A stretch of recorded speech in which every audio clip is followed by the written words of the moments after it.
Welcome to the edge, the bloody edge. It's a bloody time in the world today. Missing people here, missing people everywhere.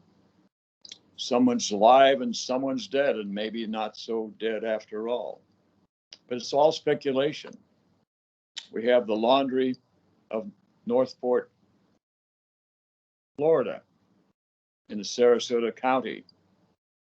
And we have the missing in a prison person who's supposed to be dead, who's declared dead, Jeffrey Epstein. And what do they have in common? That is Brian Laundrie, the missing key to the story of the girl that talked too much, Gaby Petito. Dr. Phil, please tell me the answer to the question, to the speculation. Please tell me. You were on CNN tonight. You were telling everybody you were a good interviewer. Did you really pull out anything from the people, the family, the mother and the father of the missing Gaby, to talk too much? Is it possible? We don't know how she died. We don't know if she's pregnant and it scared her lover, Brian.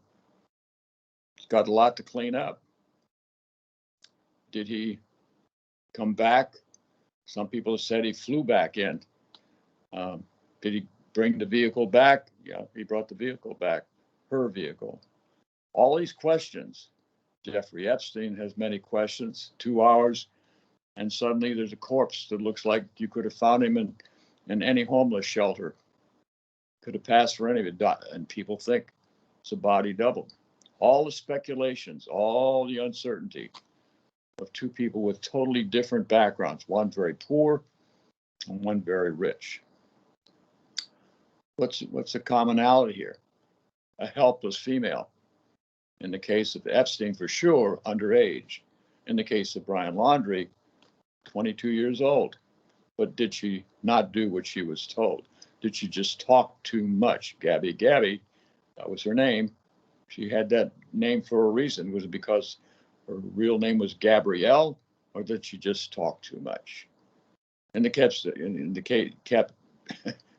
secret of Jeffrey Epstein, it's the 2 hour missing film, and this corpse ends up being autopsied and declared the death of Jeffrey Epstein. His big complex in Manhattan on 66 in Manhattan, as it's called, is still being used for young girls. What did Epstein do? We pretty well know what he did. He flew parties on his 747 into Saudi Arabia and delivered girls there, picked them up, the ones that were unsold, and clearly the Saudis are known for buying and selling women. And they are the ones conducting the rule of Sharia upon all women. So when you have men enforcing laws for men over women, that's called Sharia in the case of Islam. In the case of Americans doing it, it's called sex trafficking. In the case of an individual who wants to enforce rules on women, it's called pimping, selling the woman. Maybe the maybes are all over the place. Was she pregnant? Was he wanted to use her as a prostitute and she didn't want to? Ends up dead. Well, lots of stories of inconsistencies here. Epstein's a spectacular story, but you have all these innocent children being trafficked, and you see in a poor area like Northport, Florida, poor redneck, I don't know what else you call them, uneducated or less educated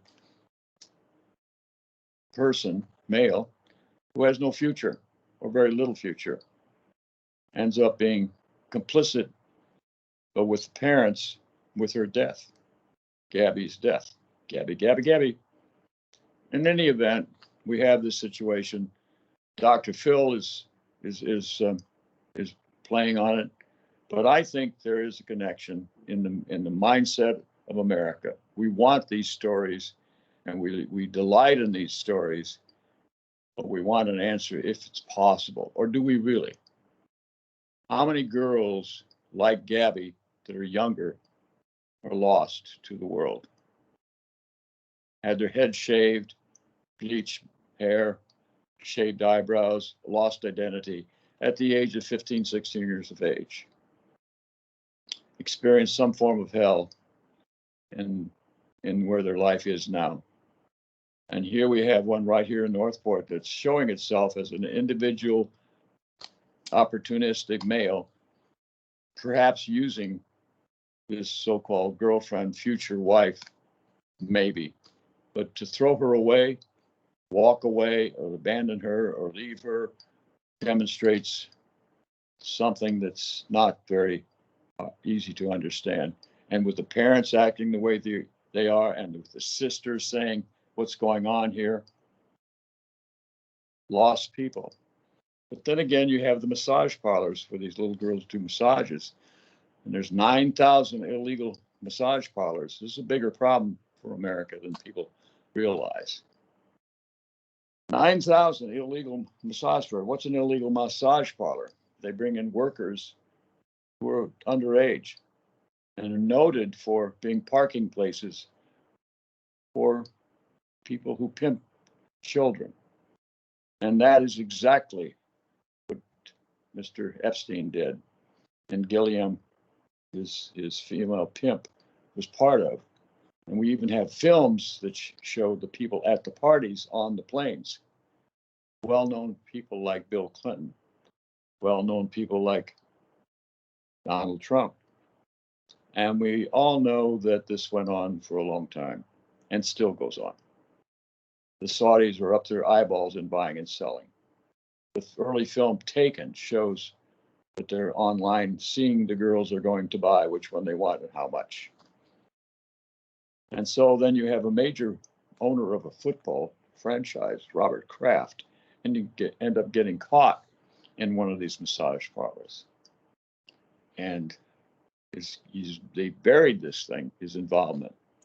So my relationship to it, in the sense of being touched by people who go to massage parlors, I go to a football pool on Sundays. And a year ago, this one fellow was saying he had a great massage in a local parlor. So, and there's several people in the group we were in who were from New York and the East, Upper East, were agreeing that the massage parlors are illegal, and they're illegal particularly because they sell the services of underage people, girls who have no real identity. And so this 350-pound, big 6'3" character in our pool said, "Beller's in the room, but they're not all illegal." And he's yelling, so people are turning around in the restaurant hearing this. And he says this about 3 or 4 times, "But they're not all illegal." So I said, there's a reason they say 9,000, because they don't know how many. It may be more. And Robert Kraft probably said the same thing. They're not all illegal. So I just went to the wrong one. So let me buy off the local district attorney. I have the money. Put me on some kind of probationary status that can be easily concealed. And because I have the money, nothing will happen to me. So Robert Kraft was hugging Tom Brady the other night at the football game between the Patriots and the Tampa Bay Bucks.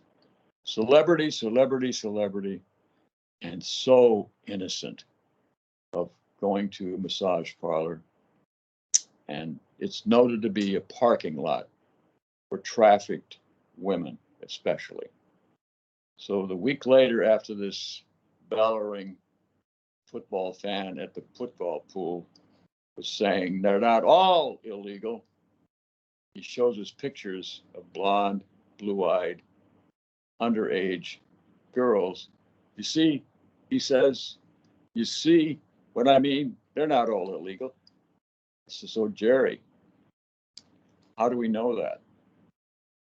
And he says, well, I said, yeah, Oh, on that note, that's ordinary Joe Blow saying, we're all involved. We probably know in our hearts, if we have a heart, what probably happened to poor Gaby Petito and what happens to hundreds, even up to 350,000 per year disappear in this country. Poor Gaby Petito, she was a small timer who was going to use her, abuse her, and throw her away. Maybe not for sex trafficking, but maybe not for pimping, but maybe. But nonetheless, have we heard the autopsy on her body yet? Was she pregnant? What was her? What was the story?